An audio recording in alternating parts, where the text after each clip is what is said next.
సాయంత్రం అయితే చాలు దోమలు ఓ రేంజ్ లో దాడి చేస్తుంటాయి. దోమల కారణంగా డెంగ్యూ వంటివి అనేక రకాల వ్యాధులు వస్తూ ఉంటాయి. అందుకే దోమలను తరిమి కొట్టేందుకు చాలా మంది రసాయనాలతో కూడిన లిక్విడ్స్, కాయిల్స్ ను ఉపయోగిస్తుంటారు.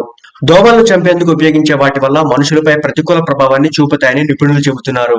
అందుకే నేచురల్ గా అరటి పండుతో దోమలను తరిమి కొట్టొచ్చని మీకు తెలుసా? అరటి తొక్కలతో దోమలు ఎలా పారవుతాయో ఇప్పుడు చూద్దాం. ఇందుకోసం సింపుల్ టిప్స్ లో భాగంగా సాయంత్రం సమయంలో అరటి తొక్కలను మీ గదిలో 4 మూలల్లో వేయాలి. వీటి నుంచి వెలువడే ఒక రకమైన వాసన దోమలను తరిమి కొడుతుంది. ఈ వాసనకు దోమలు రావు. అలాగే అరటి తొక్కను పేస్ట్ గా పెట్టుకొని దోమలు ఎక్కువగా ఉండే చోట్ల పెట్టాలి. అలా చేయడం వల్ల కూడా దోమలు అటువైపు వచ్చేందుకు జంకుతాయి. అంతేకాదు అరటి తొక్కను కాల్చితే కూడా దోమలు పారిపోతాయి.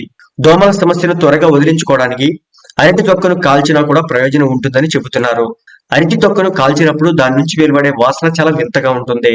దీని కారణంగా దోమలు ఇంట్లోకి రావడానికి ఇబ్బంది పడతాయి.